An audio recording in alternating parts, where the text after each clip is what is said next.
kikilalanin po natin ngayon si Deputy Speaker Marcoleta para sa isang point of order. Meron ka po bang point of order, Deputy Speaker Marcoleta? Mr. Chair, if you will recall, about 2.5 weeks ago, I raised this point to the Commissioner of the National Telecommunications Commission. And at that time, he gave a very convoluted answer. So, when I called him, he asked for a few days in order to get back to me and send some briefer, not only on Channel 43, but as well as Sky Cable. Unfortunately, Mr. Chair, this afternoon, upon the question of privilege by Congressman Defensor,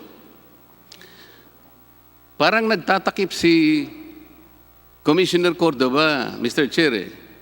Unang-una, ang liwanag naman doon sa binigay niyang briefer sa akin, kung ang pag-uusapan ay yung Channel 43, talagang yung pagbibigay niya ng provisional authority sa Channel 43 na gamitin nga yun ng ABS-CBN, it was predicated on the franchise of ABS-CBN. Ito po yung briefer na sinabi niya. The NTC's approval of the digital terrestrial TV channel of ABS-CBN Corporation using Channel 43 was predicated on the effectivity of the franchise under 7966. Ito po yung case number 87006. Nawala na nga po yung prangkisa. Bakit nga po nagpapatuloy pa? Ito po yung isyong dapat nating ayusin. Ang sinasabi ni Mr. Katigbak, bibigyan natin siya ng due process, pero wala na po yung prangkisa, Mr. Chair. Ito po yung pagpapatunay ni Chairman Cordova dito sa binigay niyang briefer sa akin. Ang totoo nito, Mr. Chair, hindi lamang po ito Pati po yung wireless, ito po yung digital broadcast service, ito po yung wireless na service ng Sky Cable. Ang sabi po sa report sa akin ni Commissioner Cordova, ito po ay predicated din doon sa franchise ng Sky Cable, which is Republic Act 7969, na napapaloob doon sa NTC case number 2012-386. Paso na rin po itong prangkisang ito Mr. Chair. Sa mga tweet, nagbo-broadcast po ng TV Plus ang ABS-CBN using two platforms. Ito po yung Channel 43 at saka yung wireless service ng cable, Sky Cable, pero pareho pong paso ang prangkisa. Ang sabi ko po sa kanya, kay Commissioner Cordova, kung nandyan pa siya, June 10 pa po, 2020, ang sabi po niya, kailangan bigyan lamang siya ng ilang araw because he is discussing it with the Office of the Solicitor General. Hindi naman po ako naniniwala na abutin po tayo ng 19 na araw bago niya sabihin ngayon na ngayon pa lamang niya yata i-issue yung cease and desist order. Bakit po nagkaganon? Kailangan po nating pagtibayin na ito, Mr. Chair, because these two services being used by ABS-CBN, yung platform, Channel 43 ng Amcara, at saka yung wireless digital broadcast service ng Sky Cable, parehong paso po yung prangkisa na ginagamit. At ito po, doon sa sulat niya, sa Solicitor General, June 10, 2020, sinabi po niya, na-covered itong dalawang ito. Bakit po ngayon parang sinasabi niya na kailangan po na pag-aralan sapagkat merong petisyon at humihingi ng TRO ang ABS-CBN sa Korte Suprema? Wala pong TRO. Sa tingin ko po, kung ako ang masusunod, dapat mag-resign po si Commissioner Cordova because he is not doing his job. Totoo lamang po ito. Matagal ko pong hinintay ito, inabot na po ngayon hanggang sa makapag-raise ng privilege question of privilege ang ating kasama dito. Pero matagal ko na pong hinihintay. Inabot na po ng 19 na araw bago niya sabihin ngayon na mag-i-issue pa lang siya. Wala na pong, para po tayong nai-insulto rito, Mr. Chair.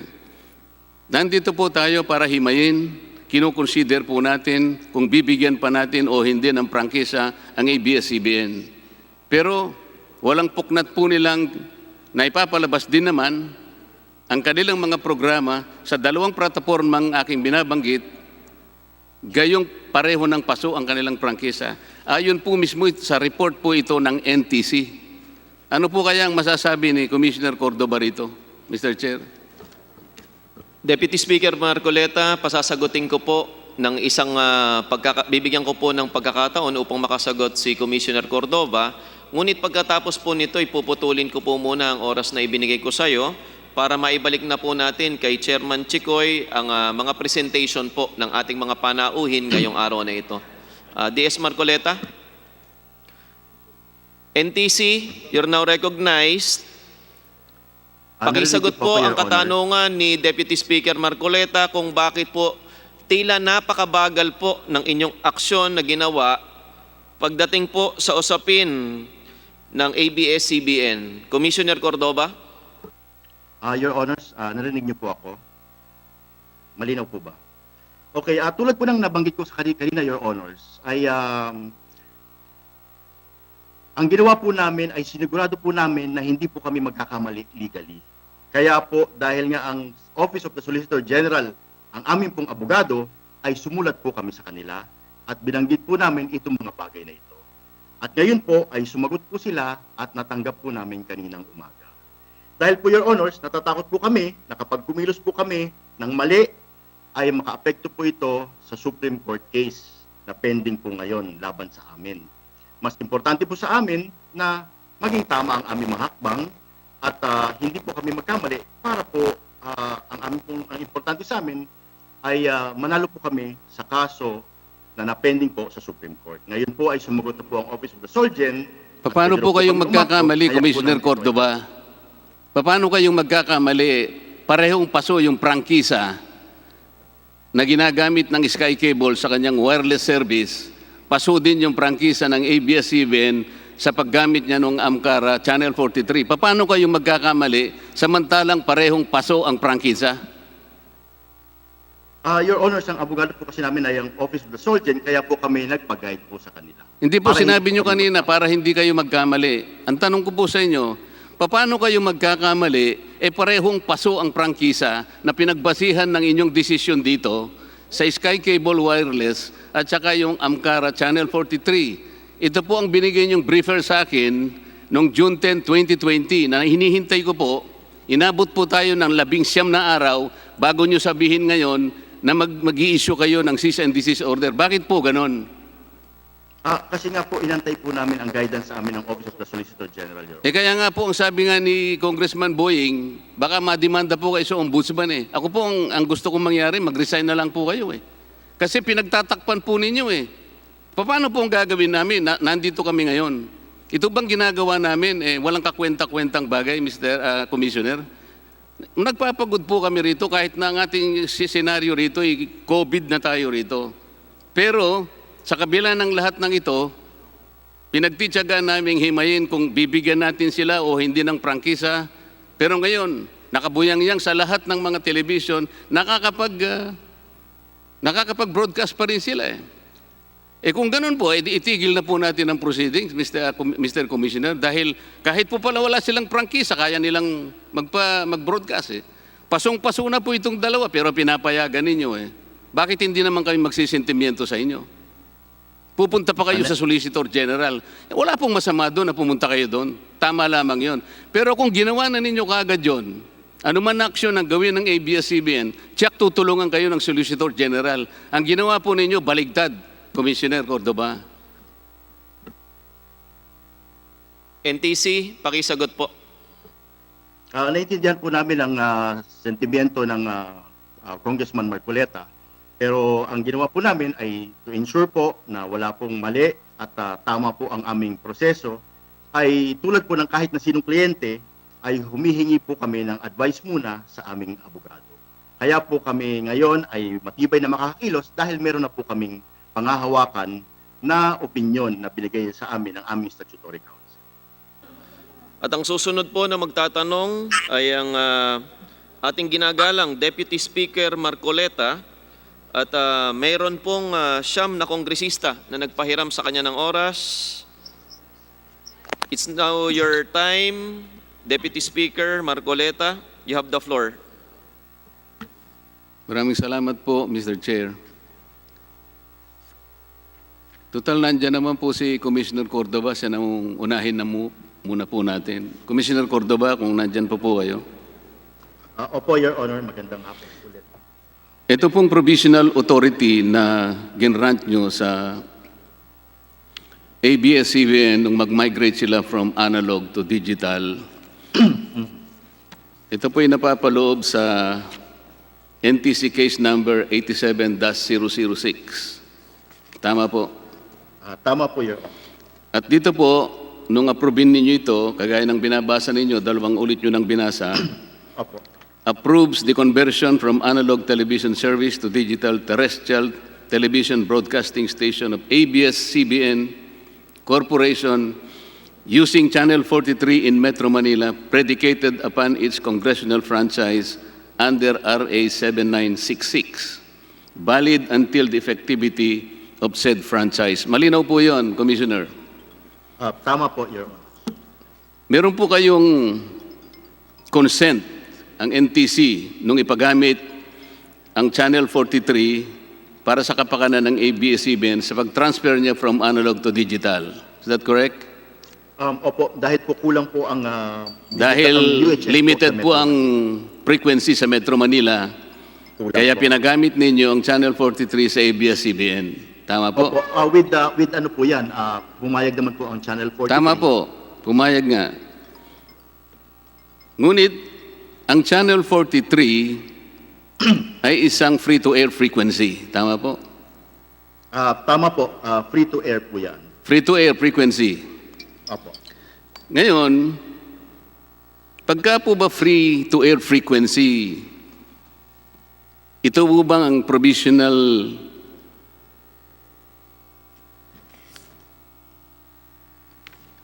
approval na ito ay po pwede ninyong ipagamit yung TV Plus? Kasi po free-to-air frequency ito eh. Nakalagay po Your ba Honor, dito sa provisional authority na binigay ninyo, specifically, pwedeng gamitin ang TV Plus? Nakalagay po ba rito?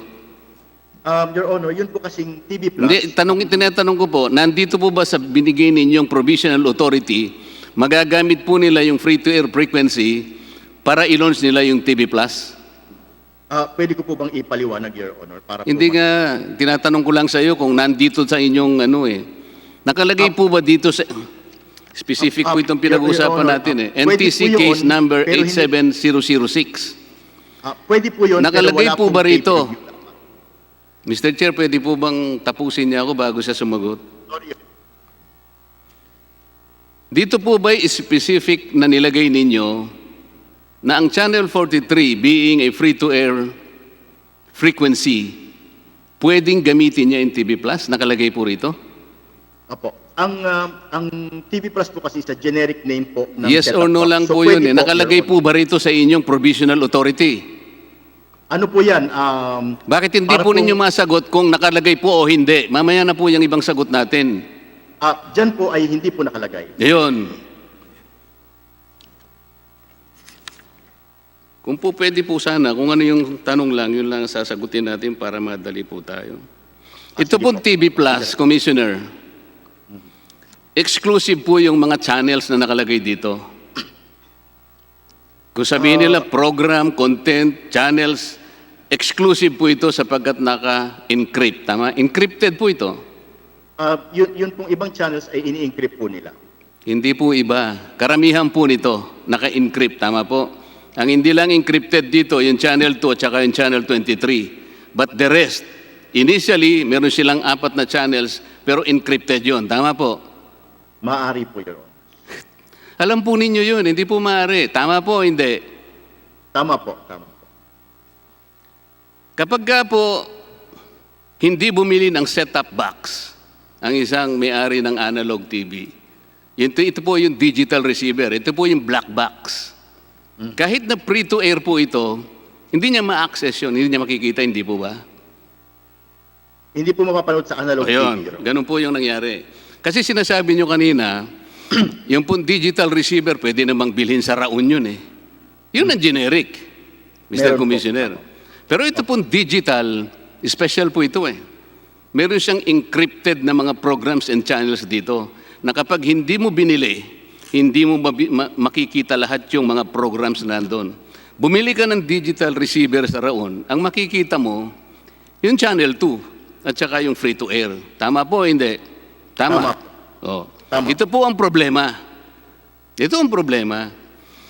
Wala po dito sa provisional authority na makapagbenta sila ng TV Plus, encrypted, exclusive, sapagkat madidisenfranchise po ang viewing public. Kasi free-to-air po ang pinagamit ninyo, which is Channel 43. Ito po ang mali rito, Mr. Commissioner.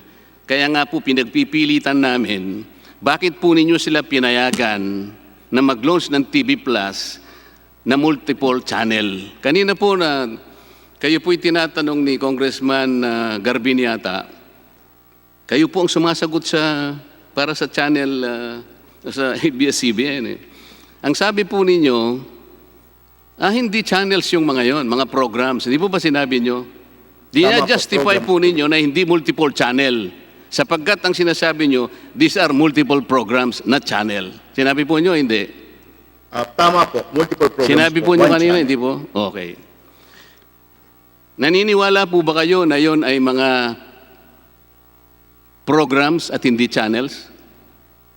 Tama po. Meron po kasing Hindi, saan po engineering ninyo or kinuha technical- yung paniwala na yung mga programs na yon ay hindi channels? Tama po. Hindi, kanino po nyo nalaman na yung mga multiple programs na yon ay hindi channels? Nasa KBP standards po yan, Your Honor. Ano po? KBP standards. O sige po.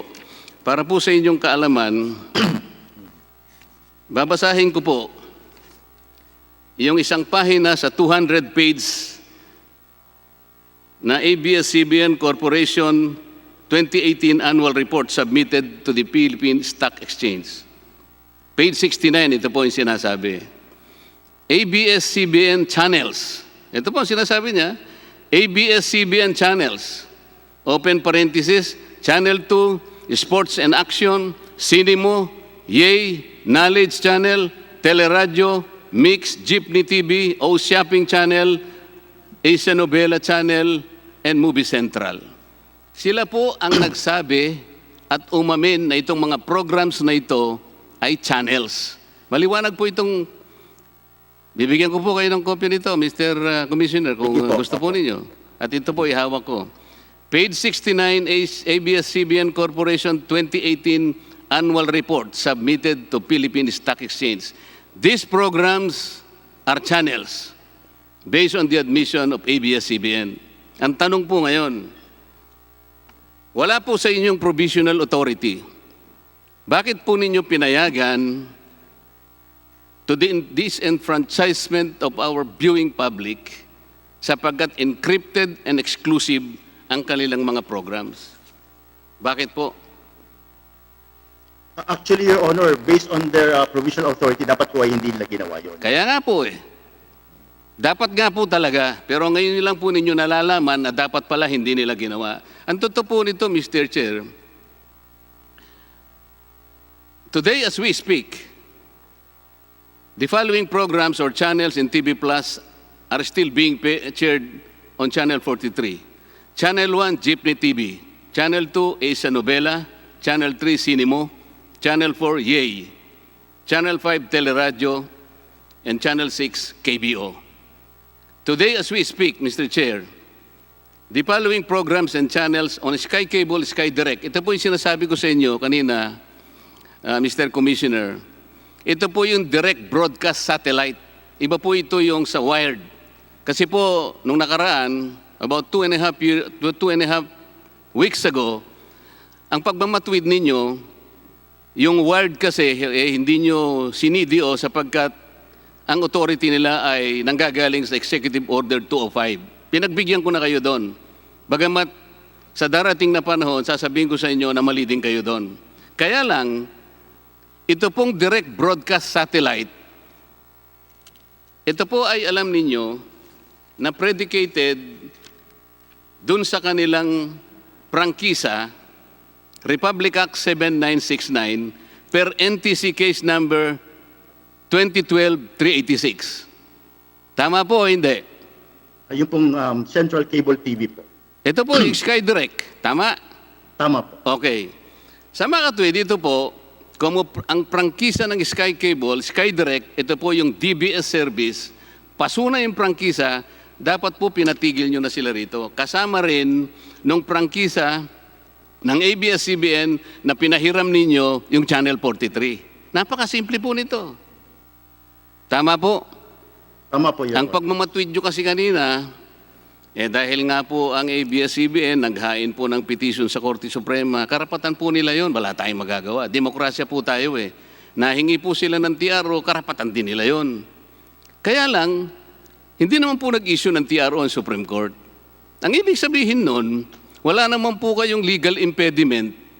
Dapat po yung trabaho nyo ginawa ninyo. Pinahinto nyo sila, i-implement nyo lang po yung i-expand niyo yung inyong CDO. Hindi naman kayo dapat mag-issue pa ng iba pang CDO eh. Kasi, ang basihan po, expired yung dalawang prangkisa. Napakalinaw po nito. Ito pong sinasabi ninyong pagmamatwid pa kanina na ang isa po kasing channel, karaniwan inaassign 6 megahertz. Tama naman po yun eh. Yung 6 megahertz is enough to deliver one channel para hindi po magkaroon ng mga yung disturbance sa frequency. Pero, ang problema, pinagagamit nyo na naman yung mga BAs, yung kanilang value-added service, katulad po ng Kapamilya Box Office.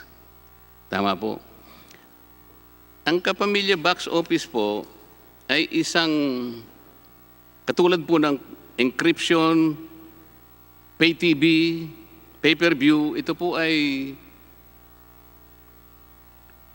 conditional access system po ito eh. Samantalang dito po sa binigay ninyong authority, Mr. Commissioner, balikan ko po itong binigay ninyong authority sa kanila. Mariin po ninyong sinabi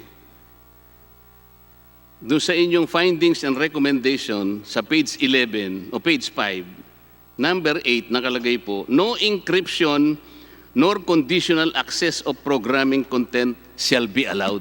Kayo po naglagay nito eh. Tama po ba ito? Tama po. Tama rin, oh. Ano po yung katwiran ninyo? Bakit?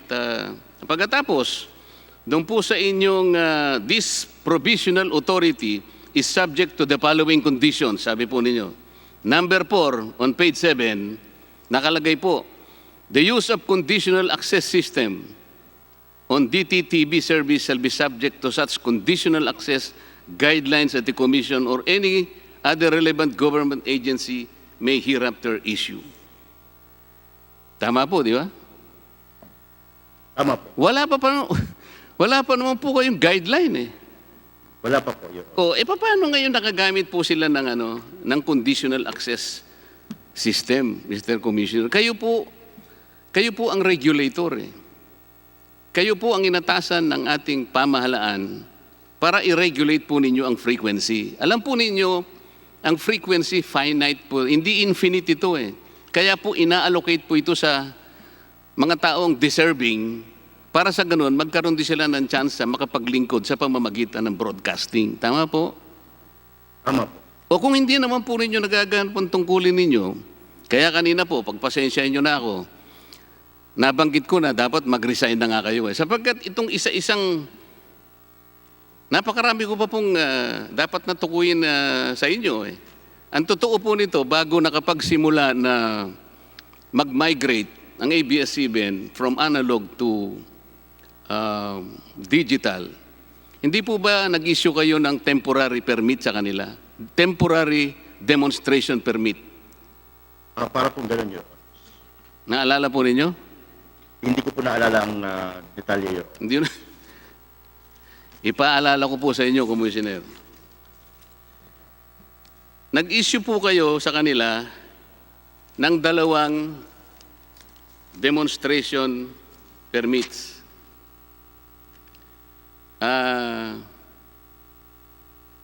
Yung una po ay dated February 10, 2015.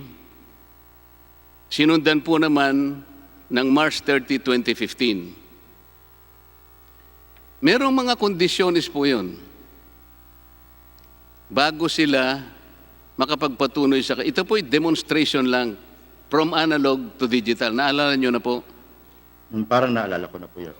Siguro po, papagpapahingayin ko.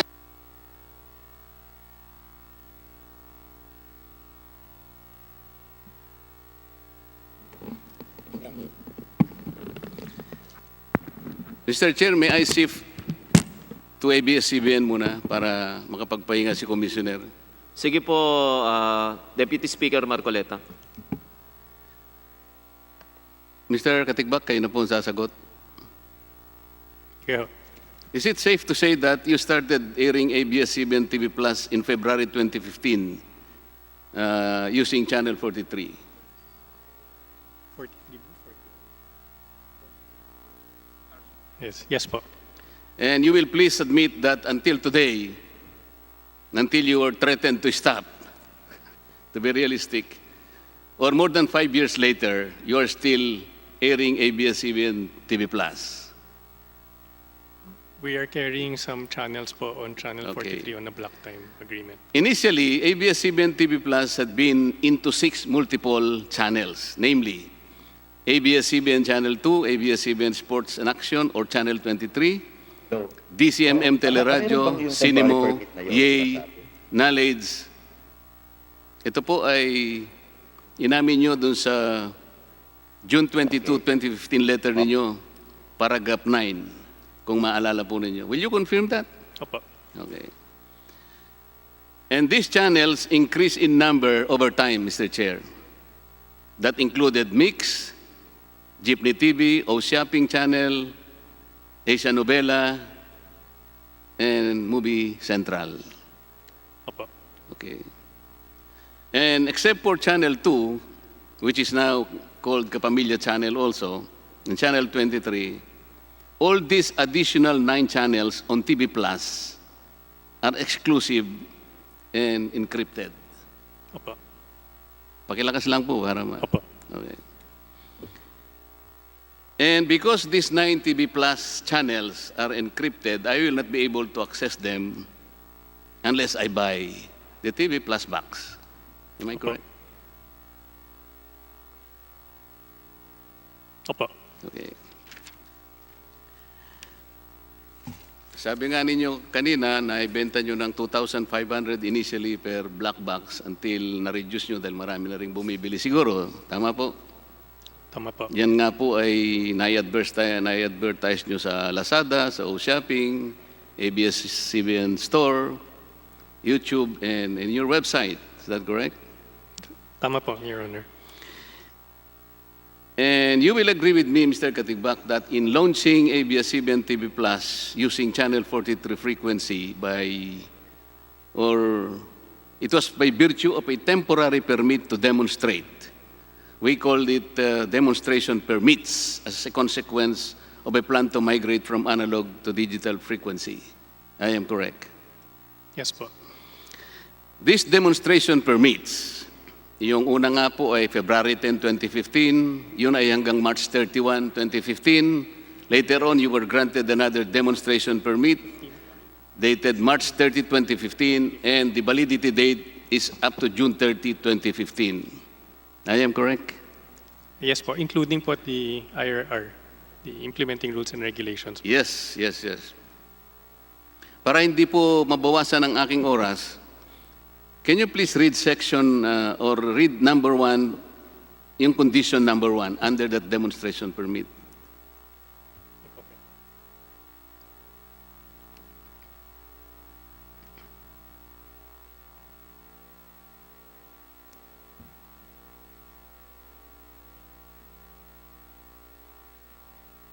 Yung dated February 10, 2015 po. Pareho naman kasi yun, siguro yun munang first paragraph, yung that starts with temporary permit to demonstrate is blah blah blah.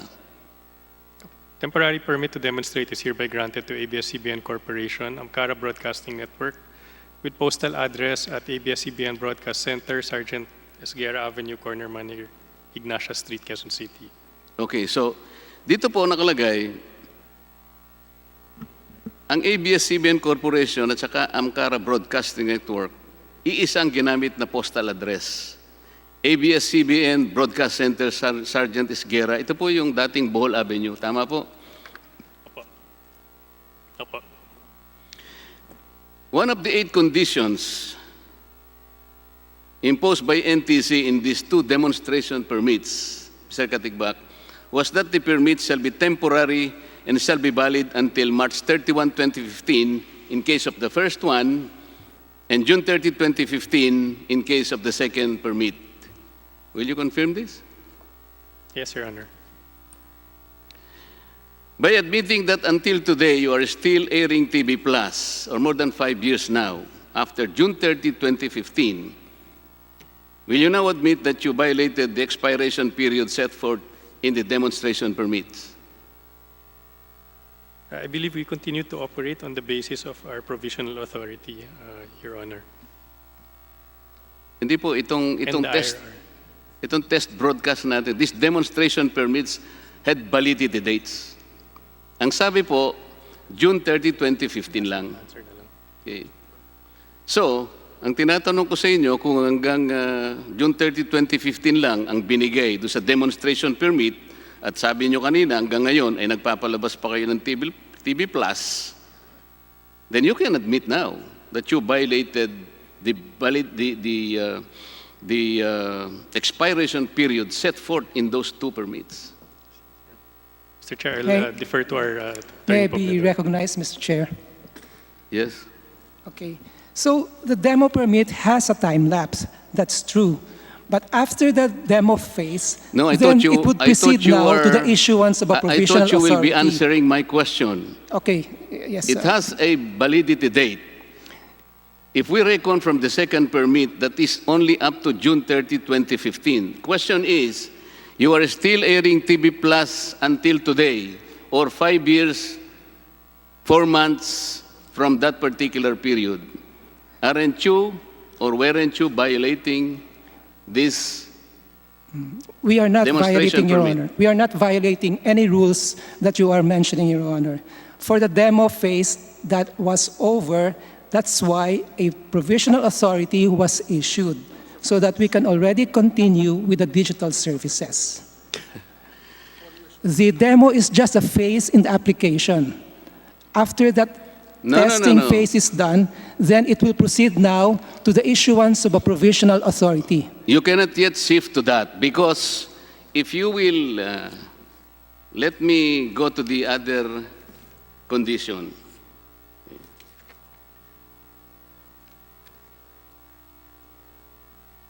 Will you please read condition number 2 under the permit?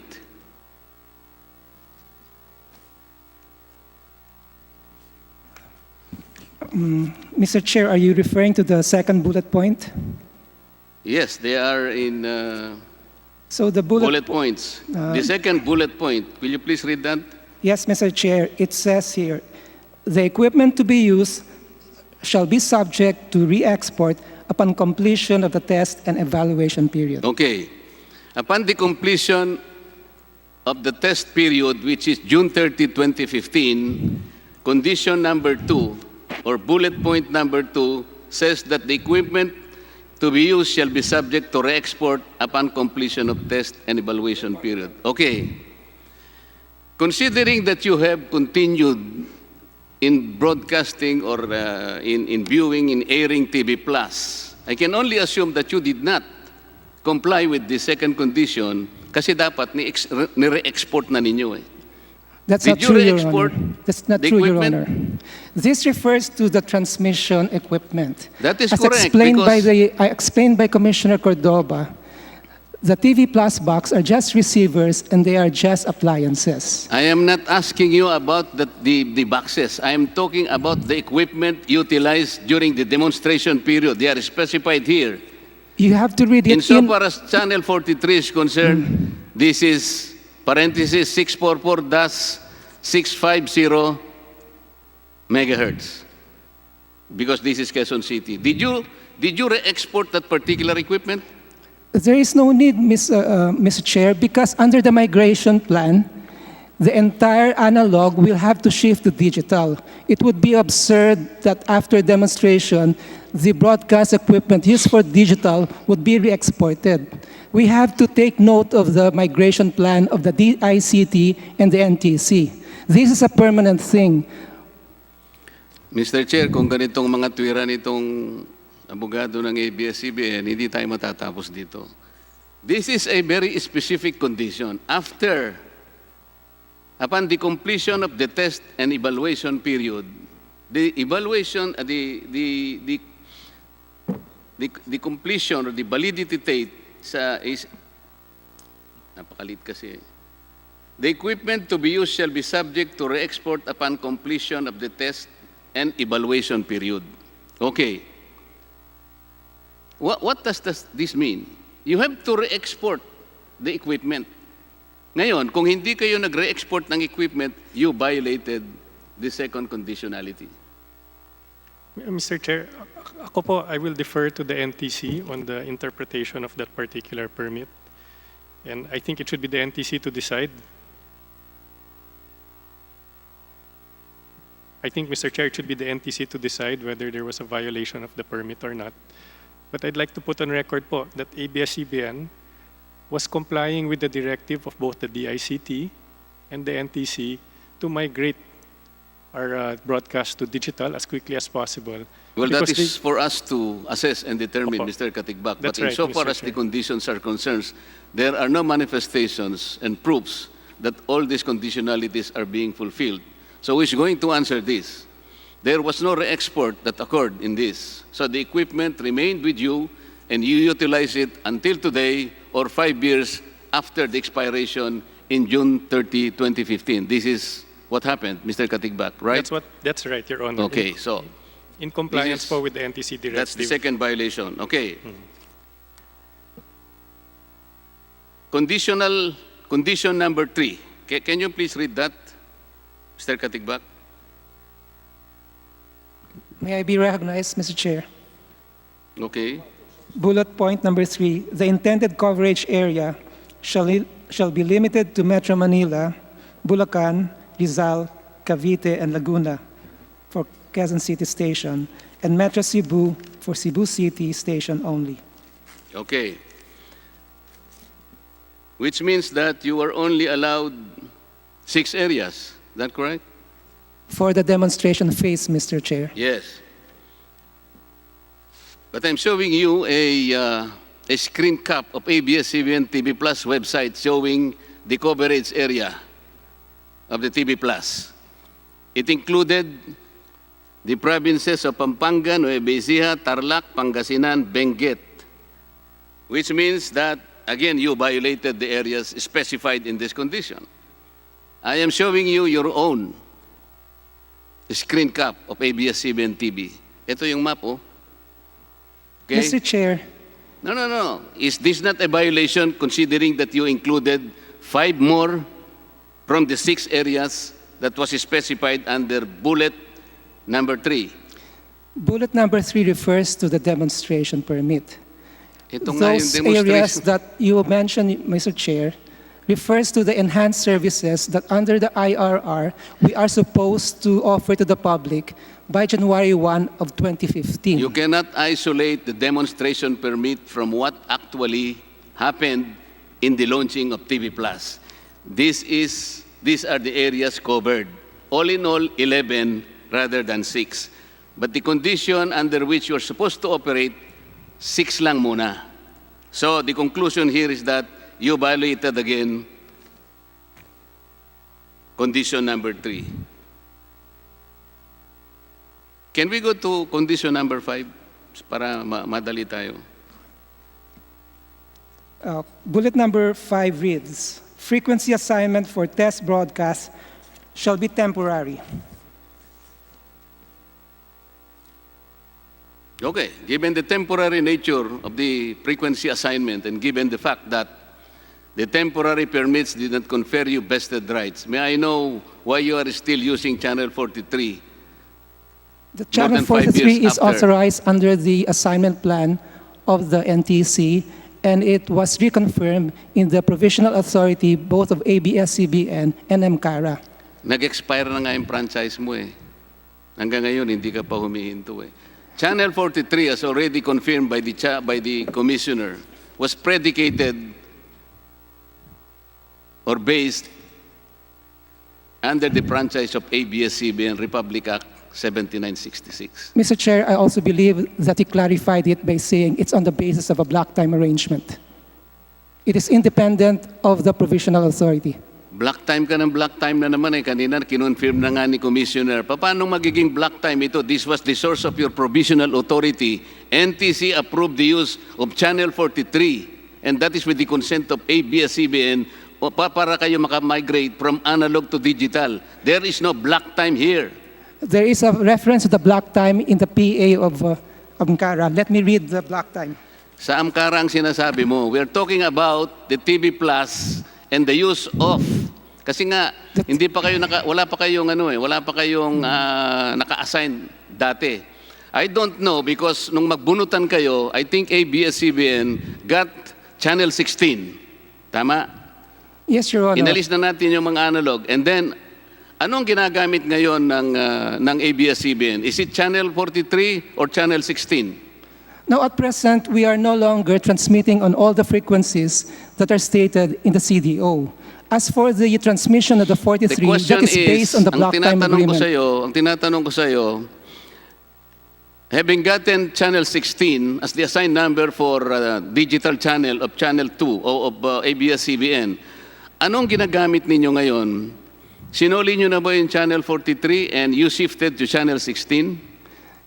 I think there's a misunderstanding about Channel 16. The only reason why we were able to get Channel 16 is because we have to leave from the VHF bandwidth, because the VHF bandwidth cannot accommodate digital technology. So that was part of the migration plan. As for the 3, that's part of the block time agreement, which is an ordinary commercial agreement. It is covered by the Article 32 of the KBP rules. You did not get the question. At present, what is the channel being used by ABS-CBN? Is it still Channel 43 based on the provisional authority, or you already shifted to Channel 16? It's based on a block time agreement using MCARA's own provisional authority. Because ABS-CBN can no longer use its own provisional authority because of the expiration. Wait. Teka muna. So anong ginagamit nyo? Channel 43? Channel 43 on the basis of a block time agreement using MCARA's own franchise. Sige nga, pakita mo sa akin yung sinasabi yung block time agreement in this order. NTC case number 87-006.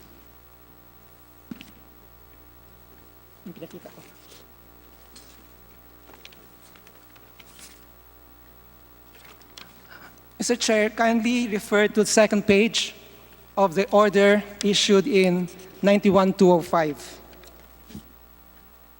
I will read.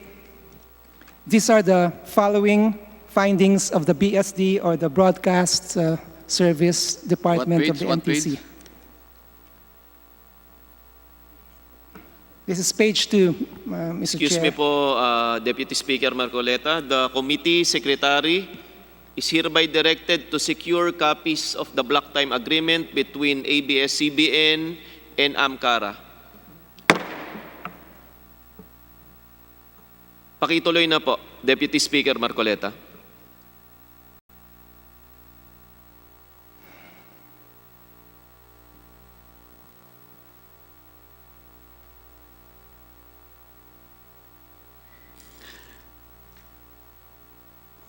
Are you familiar with Presidential Decree 576-A? Yes, Mr. Chair.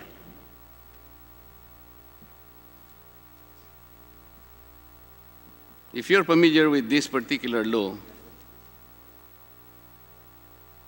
can you tell us What does this law tell you in regard to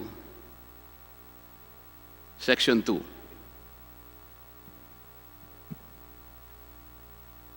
Mr. For Chair, that, may I request that Attorney Maxim Uy be Or recognized? Section 3? I'm sorry. Can you please read Section 3 of PD 576-A?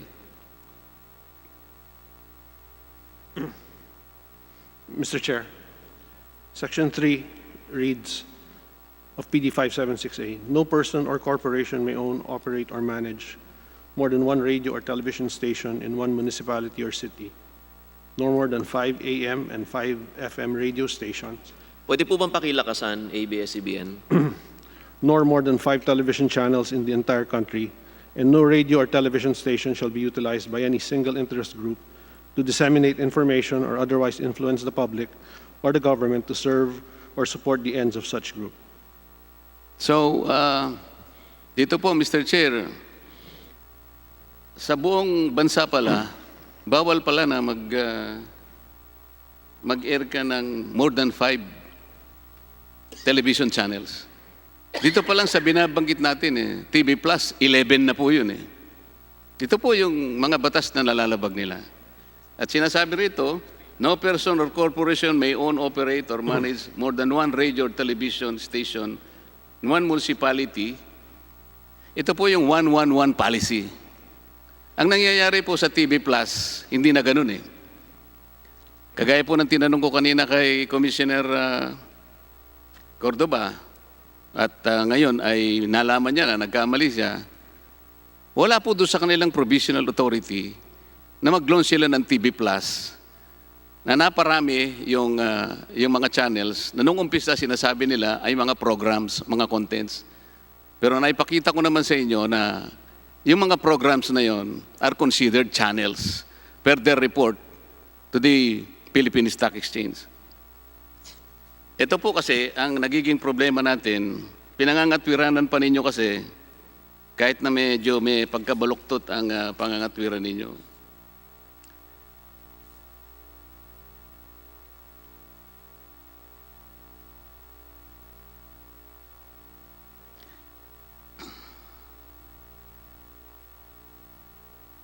So nung nag-expired po yung demonstration permit on June 30, 2015, nag-expire din ang franchise ng ABS-CBN May 4, 2020. Bakit po nakakapag-ere pa kayo? Na-inspect po ba ng NTC yung transmitter ninyo? Di po ba ito'y subjected na ng CDO, yung transmitter?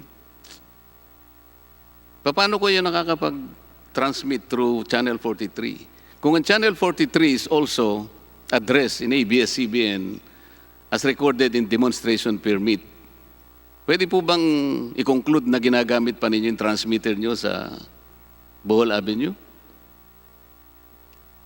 Hindi na po, Mr. Chair. Saan po nanggagaling ang signal nung Channel 43? May hiwalay na transmitter po yung Channel 43. Saan po ang Channel 43? Saan ang kanyang transmitter? Marami ho yan. Saan po? You have the list. Yeah.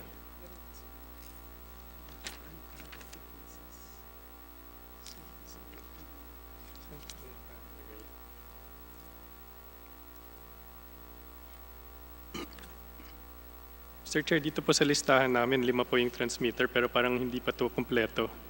You can just please give us time to complete the list. Kung saan yung mga transmitter po ng AMCARA. Ang gusto po naming malaman kung aling transmitter ang ginagamit niya sapagkat lumilitaw po rito sapagkat nagamit lang naman ninyo yung frequency nila, di naman kinakailangan sila yung gumamit pa ng transmitter. Pwede rin yung gamitin ng transmitter ninyo. Kaya lamang po dahil merong cease and desist order, baka sakaling hindi ninyo sinara. At siguro dapat tingnan uli ng NTC. Papayag po ba kayo na tingnan uli ng NTC yun? Alam ko po lahat po ng transmitter ng ABS-CBN na sara na po. Baka kayo po alam ninyo, pero yung ibang tao ninyo, baka binubuksan, hindi po ninyo alam.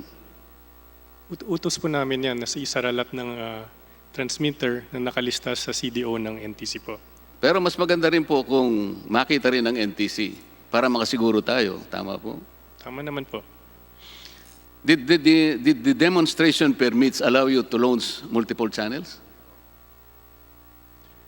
Yung ginagamit po namin is the NTC Memorandum Hindi, Circular. doon muna po tayo sa the demonstration permit kasi hindi pa po ako tapos doon eh. Sir, nauna po yung NTC Memorandum Circular, July 12, 2014, Section 2.4.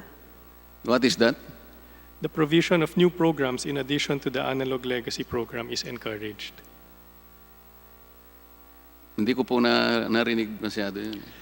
Sa NTC Memorandum Circular po, dated July 12, 2014, Rules and Regulations for the DTT Broadcast Service, Section 2.4, the provision of new programs in addition to the analog legacy program is encouraged. Hindi po yata sinasabi rin yung multiple channels. Sa analog po pinag-uusapan natin. Pero nagtatransfer na po tayo eh. Meron pong transition from analog to digital. Tama po. Wala pong sinasabi dyan na pwede kayong mag-launch ng multiple channels. Sa tinatanong ko po muna, doon sa demonstration permit, hindi rin po kayo binigyan ng permit to launch multiple channels. Tama po? Mr. Chair, 5 taon na po namin binabroadcast yung additional channels na yun. Kung naging Kaya issue nga po yan kanina, sa NTC, sinasabi ko sa inyo, yung violation po nyo is more than 5 years already. kung violation po at hindi naman po ito nakatago, sana sinanction na po kami ng NTC by now. Eh, napapansin po niyo yung sagot ng NTC, hindi nga po niya malaman kung anong gagawin niya. Alam po ninyo, Mr. Katigbak, talaga pong ang technology ay mabilis lumago. Kung minsan po ang ating pamahalaan hindi masyadong nakakahabol, huwag naman po nating masyadong bilisan. Kung ang technology nandyan, para bang,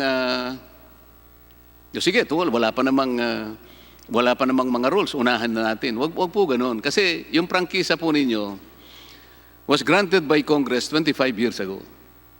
I'd like to believe, Mr. Katigbak, that at that time, in 1995, yung KBO concept is still far away in time. Hindi naisip sigurado ng Congress in 1995 na darating tayo sa ganitong panahon na meron na palang ganito. Tama lang naman po na isipin natin na maaaring kumita tayo sa ganito. Pero, nandyan din naman sa prangkisa ninyo, sa Section 3, hindi kayo pwedeng gumamit ng anumang frequency o frequencies, kahit na marami pa yan, nang hindi kayo nabibigyan ng permit ng NTC. Nandun pa rin yun eh. At kung babasahin po nyo yung Section 1 ng inyong prangkisa, nauuna pong nakalagay doon eh. Section 1, subject to the Constitution and the laws and rules and regulations. Palagi pong ganun eh. So wag po nating sasabihin, pwede nating unahan ang technology. Pwede nyo sabihin, oh, I talk to Mr. Technology. But you should also talk to Mr. Constitution. Tama po, Mr. Katigbak? Sir, I don't think we have violated any of the rules and regulations. That's what you think. Maaari pong hindi pa lumalabas ang rules and regulations tulad po ng sinabi ni Commissioner. Yun nga po eh. Pero hindi Binanggit naman ko po ibig kanina, sabihin- kung nakikinig po kayo kanina, binanggit ko kay Commissioner, nandun po sa doon sa inyong provisional authority. At ito nga po ang nakalagay rito eh. The use of conditional access system on DTTV service shall be subject to such conditional access guidelines that the Commission or any other relevant government agency may hereafter issue. Wala pa pong ini-issue eh, Mr. Katigbak eh. Sa huwag niyong uunahan, kaya nagkaka-violate po tayo. May I refer you to, this is quite an old letter, but this is your letter to the Federation, it's called PICTAF. It's dated July 6, 2015. Nung nagkaroon kayo ng problema sa showing ng Pacquiao-Mayweather, sinagot nyo ito eh. First issue, on the showing of the Pacquiao-Mayweather fight as a pay-per-view offering on DTT, despite the NTC letter dated April 29, 2015. Ito po yung sagot ninyo. This is a moot issue since ABS-CBN Corporation has given express assurance already to the Honorable Commission that it will desist from showing pay-per-view offering until CAS rules come out by the end of the third quarter of this year. I don't know where you get that it will come out in the third quarter of that year, but the most important thing in this particular admission of yours in this letter, you have given an express assurance to the honorable commissioners, siguro po, may pinag-uusapan natin, NTC, that you will desist from showing pay-per-view. This is your own undertaking, and this is dated July 6, 2015. Pero hindi pa rin ninyo sinunod, Mr. Katigbak. So, napakarami pong violations. Kayo na pong nagsabi, sulat ninyo ito, pero hindi ninyo ginagawa. Ito pa po.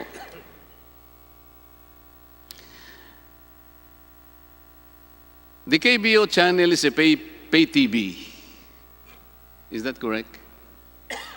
Pay-per-view po.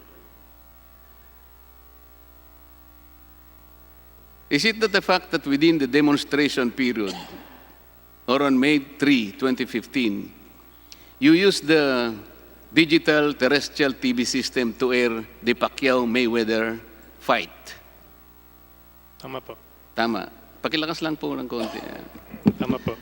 Is it not the fact that before this mega fight, the NTC wrote to you on April 29, 2015, in reply to your request for an option to watch that fight live through your TV Plus on digital terrestrial TV? Mr. Chair, nag-umpisa po yan on April 1, 2015. Sinulatan po namin ng NTC to inform them that we would be airing the Pacquiao-Mayweather fight.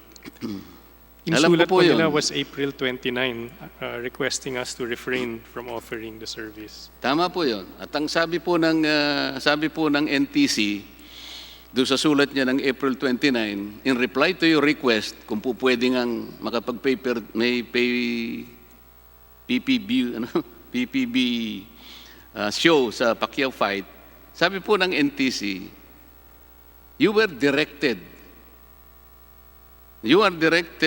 to refrain from offering any pay television service in your DTT trials. Kasi nagtatry pa lang kayo, nasa demonstration trials pa lang tayo. Until such time that the Commission has come up with the appropriate guidelines for the same. Is that correct? Tama po. But despite having received this letter of NTC on the same day, you still proceeded with the PPB fight, did you not? Mr. Chair, we had already sold the service to countless people prior to the receipt of that letter. I don't care. When we received the letter, we did stop from offering the service at that point in time, but we also had a commitment to the public who had already paid for the service, Your Honor, which is why we decided to pursue it. Teka muna, Mr. Katigbak. Ang sulat po ninyo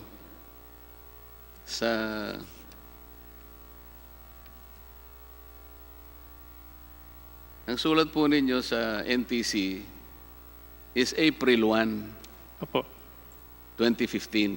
tama po. Wala namang sagot pa sa inyo ang NTC. Sumagot sila April 29. Bakit naman nag-advertise na kayo? At nasubo na kayo sa 2,500 pa nga ho yun. Tama po ba? Hindi.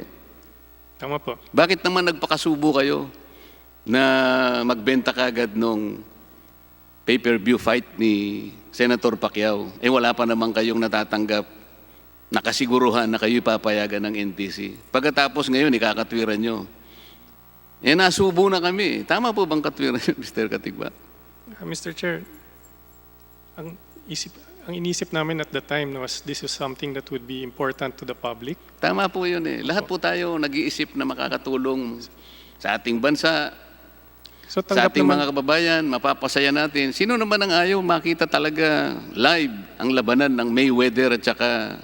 Pero kahit gaano po kaganda yun, kahit gaano ka-noble ang ating layunin, Mr. Katigbak, nananatili pa rin tayong napasasakop sa mga batas na umiiral. Sumulat kayo ng April 1, wala po kayong natatanggap, nakasiguruhan, napapayagan kayo ng NTC. Sana naman hindi kayo nagpakadalos-dalos. Kasi pwede nang sabihin na, teka muna, baka mamaya may benta hindi naman tayo payagan. Kawawa naman ang magsibili.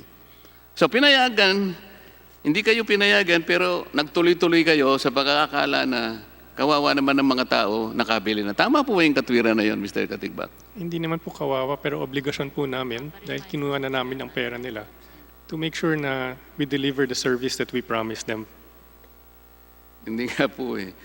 Kahit napakaganda po ng promise natin, sinasabi ko, Mr. Katigbak, kayo po ang may kasalanan, kayo po ang pumunta sa tao, wala pa po kayong permit, di pa po kayo pinapayagan, pumunta na kayo sa tao, nagbenta kayo. Pagkatapos, wag naman yung sisisihin halimbawa na, o gagamitin na halimbawa, na nakapagbenta na kayo. Paano naman yon? Kagaya nung una ninyong sinabi, kawawa naman ang aming mga 11,000 employees. Sana kung hindi naman sana naparami itong mga violations ninyo, hindi sana man tayo nagtagal ng ganito, wala po sanang namroblemang mga kababayan natin na mga manggagawa ninyo. Ganun po yung palaging nangyayari, Mr. Katigbak. So, kahit na ano pong sabihin ninyo na napakagandang kadahilanan, mailagay sa tao yung laban ni Mayweather at saka ni Pacquiao, hindi po naman nagiging tama na hindi po nyo sinunod ang kagustuhan ng NTC na siya naman ang regulator natin. Mr. Chair, tanggap po namin yan. Kung sa tingin po ng NTC nagkaroon ng violation ng ABS, tanggap po namin kung ano man yung findings at recommendations po nila.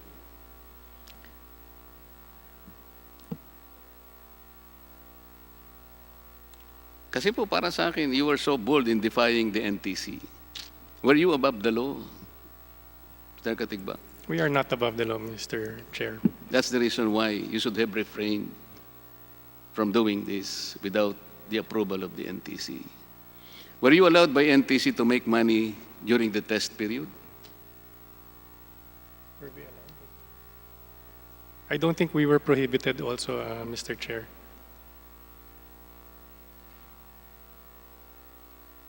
So the question is, were you allowed? And to my mind, there was no prohibition against it po, Mr. Chair. Ang ibig ko sabihin, Mr. Katigbak, test naman ito eh. Sana naman lang, binigay niyong libre sa mga tao. Test broadcast lang ito eh. That's only about 3 months. Let's say, from March 30 to June 30. Pero ang ginawa ninyo, nagbenta na kayo ng TV Plus. At saka, ang sabi nga ninyo, 9 million kagad ang naibenta ninyo. Kaya, ang sabi natin ngayon, so kung titigil kami, kawawa na naman yung 9 million. Palagi pong ganun eh. Parang namumuhunan kayo na maraming madadamis, marami ng tatamaan, sapagkat napakabilis ng action ninyo eh. Inuunahan po ninyo kasi ang mga regulasyon. Ganito po yung trend, ganito po yung pattern na nangyayari. Can I go on to can I ask questions now to the NTC Commissioner, Mr. Chair? Sige po, Deputy Speaker Marcoleta, at paalala lang po na nakonsumo mo na po ang iyong oras at sana po kasama ng iyong pagtatanong sa NTC ay umpisahan mo na pong tapusin ang iyong linya ng pagtatanong. Paano kaya gagawin yun, Mr. Chair? Palagay ko, NTC, maghanda na po kayong sumagot.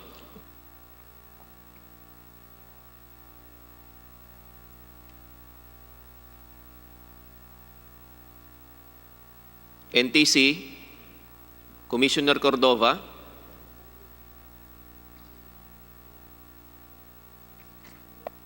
Paki-unmute po si Ayan na po. Commissioner. Commissioner Ayan na po, Cordova, nung tinatanong ko po ang mga opisyalis ng ABS-CBN, nakikinig po ba kayo sa tanong at saka yung mga sagot nila? Hindi po lahat, Your Honors, pero in general po napakinggan ko naman. Marami po akong mga inisa-isa sa kanila na sa aking palagay ay nakalabag sa napakaraming mga pagkakataon. Unang-una na po yung binigay niyong 2 demonstration permit, hindi po nila tinupad yung mga 8 kondisyones na nakasaad doon. Narinig po ba ninyo yung mga sagot nila kanina? Nadinig ko po, Your Honor. Pagkatapos, nung tinatanong ko po kung nung sila'y nagbenta ng mga TV Plus, pinayagan po ba ninyo sila na magbenta ng TV Plus? Ang sabi po kasi Hindi. nila, hindi naman nyo binawalan, kaya naglakas loob sila na ibenta yung TV Plus sa mga kababayan natin. While on the test period, Hindi po sila dapat magbenta yung nung pay-per-view, Your Honor. hindi po dapat. Dapat. Hindi po dapat. Kasi Okay. po, di po ba nasa, Tama wala po. wala pa pong conditions on that.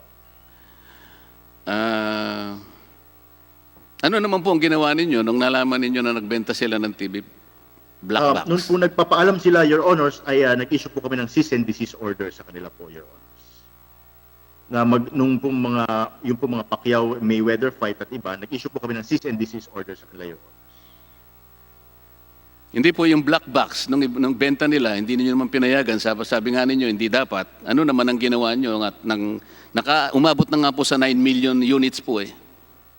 Actually, Your Honors, dito po kasing May 2019 ay nagkaroon na rin silang provisional authority, but earlier than that po ay wala po kaming naging action on that, Your Honors.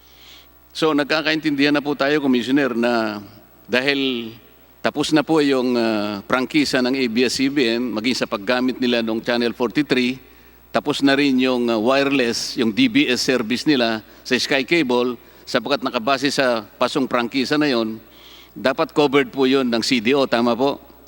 Tama po, Your Honor. Okay.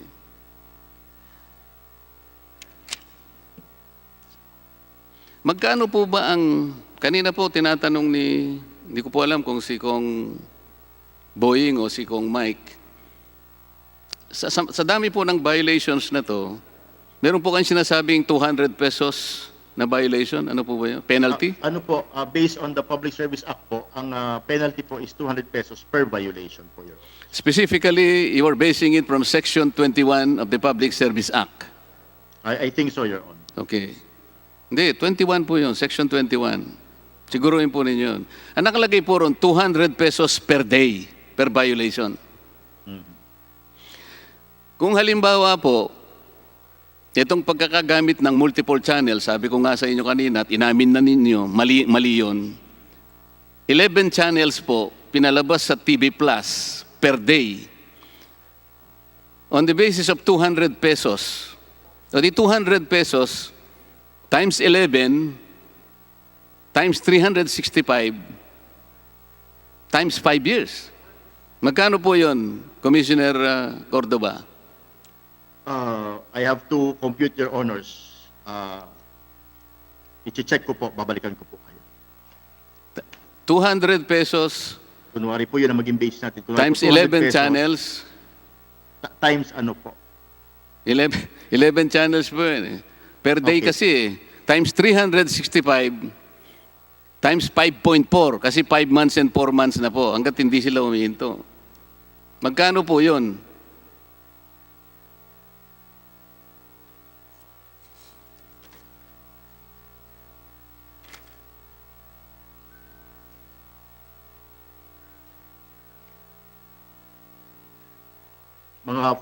Kung yan po ang maging basihan natin, mga 4.4 million, Your Honors.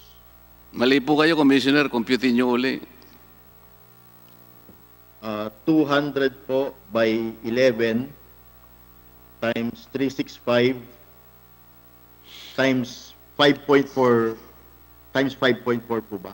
Eh, yung black box po. Hindi po ba violation yun? Yung nagbenta sila, sabi ninyo walang hindi dapat? 9 million po yun eh.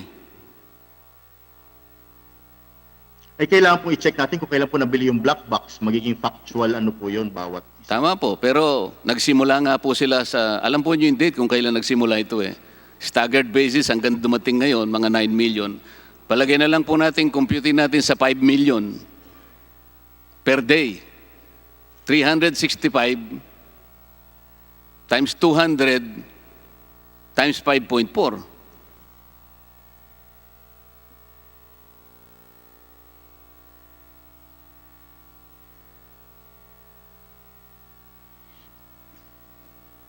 Deputy Speaker Marcoleta, ang computation po ng 200 per day sa 11 channels sa loob ng 5 taon ay 4,015,000 lamang.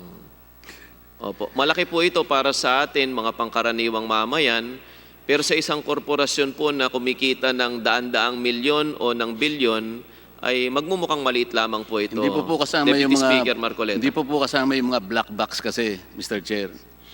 At saka ito pa pong sasabihin ko ito po kasing isa sa kanilang subsidiary, ito pong ABS-CBN Convergence. Nag-engage po siya sa broadcasting kasi. At sabi niya, ito ay value-added service. Ang KBO pay-per-view is a value-added service. Kaya po noong April 18, while on the demonstration period po, April 18, 2016, nagbenta po sila ng 199 pesos. The time has come, Donaire versus Bedak. ABS-CBN engaged, Convergence engaged in broadcasting. Hindi po siya broadcasting eh. Ang Convergence is a telco company, Mr. Chair. September 21, 2015, July 4, 2017, pay-per-view boxing, Pinoy Pride 38, Philippines versus Mexico, and Pinoy Pride 41, Magsayo versus Diaz for 99 pesos. April 13, 2017, advertisement of KBO, Holy Week Special for 99 pesos. September 19, 2019, the red carpet coverage, the 2019 ABS-CBN Ball aired live on KBO channel for 30 pesos. November 30, 2019, listen, the Big Shot concert of the TNT Boys carried on KBO for 30 pesos. February 24, 2020, the homecoming concert of Miss Universe, Catriona Gray, was also aired on KBO, also for a fee. Mr. Commissioner, nag-issue po ba kayo ng Certificate of Authority or permit sa ABS-CBN Corporation at saka Convergence to broadcast these events na binasa ko sa inyo? Sa ABS-CBN Convergence, wala po kaming initial. Wala po. So dahil telco po yun, pero nag-broadcast siya, do you think it violated its franchise, Mr. Commissioner? I have to check po, Your Honors, kasi po pwede po kasing dumaan lang sa kanya as value-added service. Katulad po ng nangyayari sa ibang telcos natin na nakakapag-provide po ng value-added service. Yung value-added service po ng Convergence, Mr. Commissioner, 10 lang yun. Nakalagay po sa kanilang certificate na pinayagan ninyo.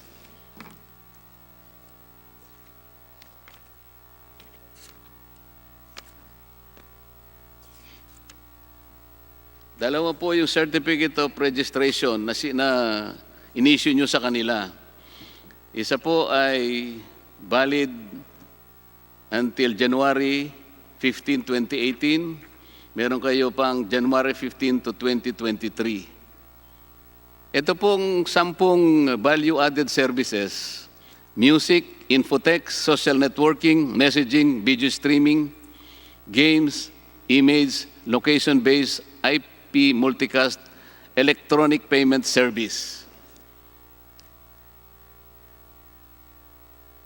Alin po sa 7 binanggit ko sa inyo ang po pwedeng gamitin ng telco through internet? Mukhang maaari pong video streaming, Your Honors. Alin pa po? Dalawa ito.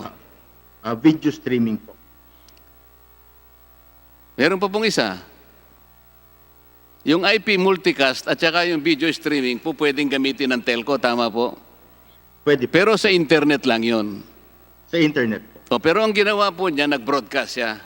Kaya ang tinatanong ko sa inyo, itong mga binanggit kong mga events, bin-broadcast niya po, hindi po ginamit ang internet. So dapat po alam ninyo, violation ito. Kayo po ang nagbabantay eh. Kayo po ang nangyayari parang... I have to check, Your Honors, kasi po... kasi paano po sila magbo-broadcast sa telco po kung hindi through internet, Your Honors?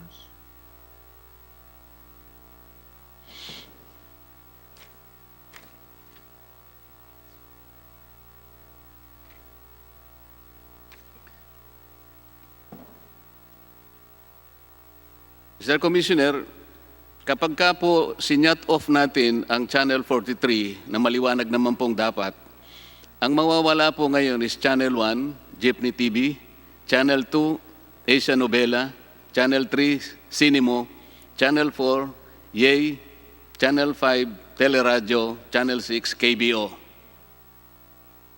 Tama po. I think so, Your Honor. Tama po. Pagka po naman sinara natin yung program, yung wireless, ito po yung DBS service ng Sky Cable.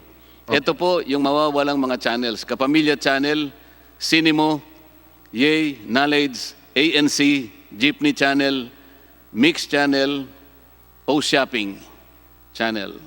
Lahat po ng laman ng Sky Direct Broadcast Satellite po ay mawawala. Pati po yung ibang channel po noon, ibang content po. Hindi lang po yan.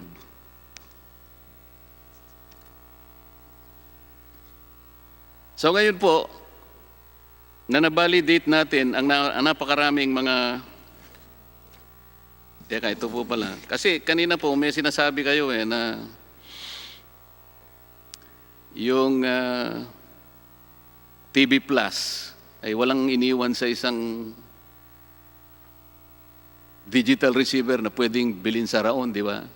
Opo. Ang pagkakaiba lang po kasi yung TV Plus,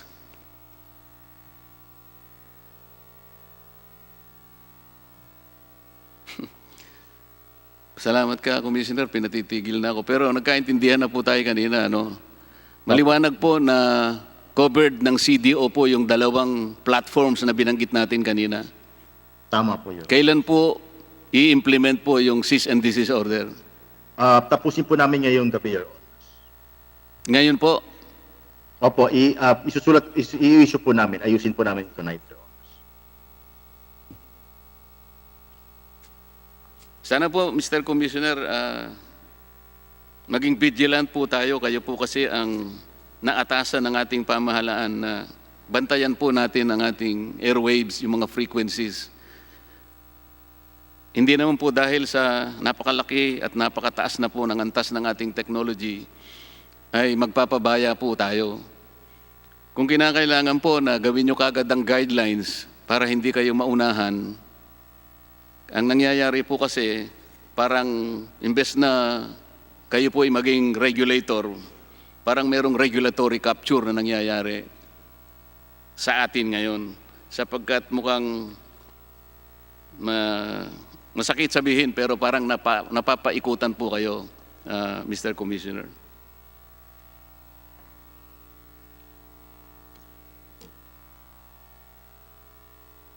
Wala na po akong panahon, Mr. Chair. Maraming salamat po sa panahong ibinigay niyo sa akin. Salamat po. Maraming salamat po, Deputy Speaker Marcoleta. Mr. Chair, Yes, if you can give me Deputy a short Speaker Marcoleta. parliamentary inquiry Yes, before Deputy we Speaker. wind up. Mr. Chair, I recall that during our hearing on the subject of reacquisition of ABS-CBN, I recall that the Joint Committee asked ABS-CBN to submit certain documents, one of which are the torrents titles, certified true copies of the torrents titles. May I know, Mr. Chair, if there has been submissions of the certified true copies of the torrents titles? Comsec, nakapagpasa po ba ng kompletong dokumento ang ABS-CBN? They have submitted copies of titles, but we need to check if those are certified true copy. I'm referring to certified electronic copies, Mr. Chair, because ang binigay sa atin nung una, basically are Xerox copies.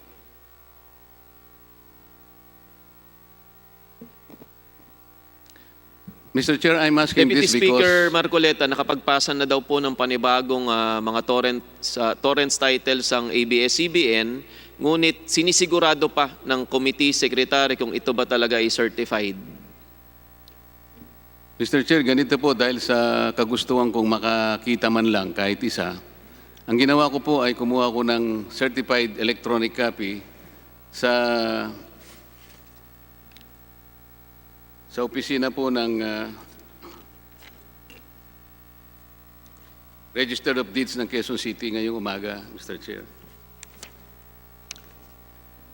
Nagtaka po ako bakit ang naibigay po sa akin ay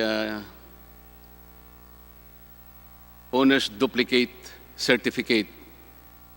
Ang inaasahan ko po kasi, Mr. Chair, ang makukuha ko ay isang original copy which is written on the left side of the title itself. Hindi po ganun ang nangyari.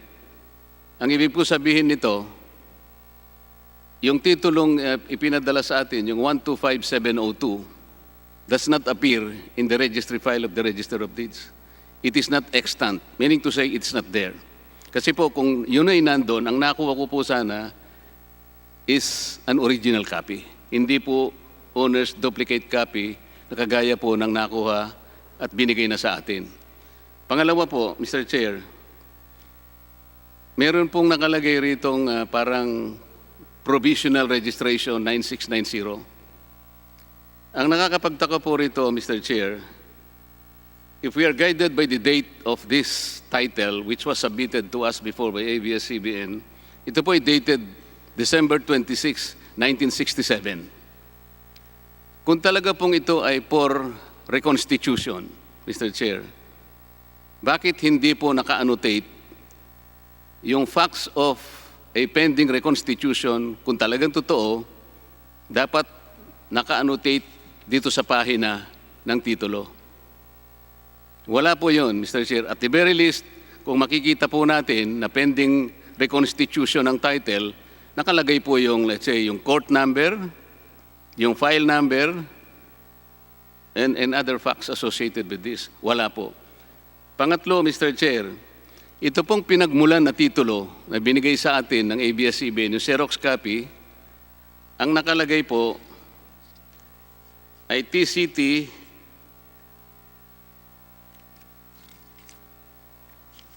number 110731.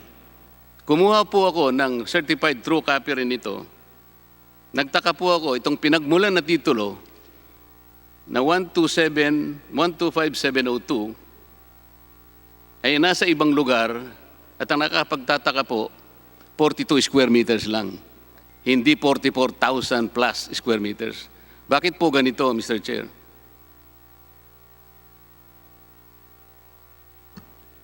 Deputy Speaker Marcoleta, ipapa-double check po natin sa Committee Secretariat lahat ng dokumento at isang palaisipan nga po talaga kung bakit may pagkakaiba at we will also give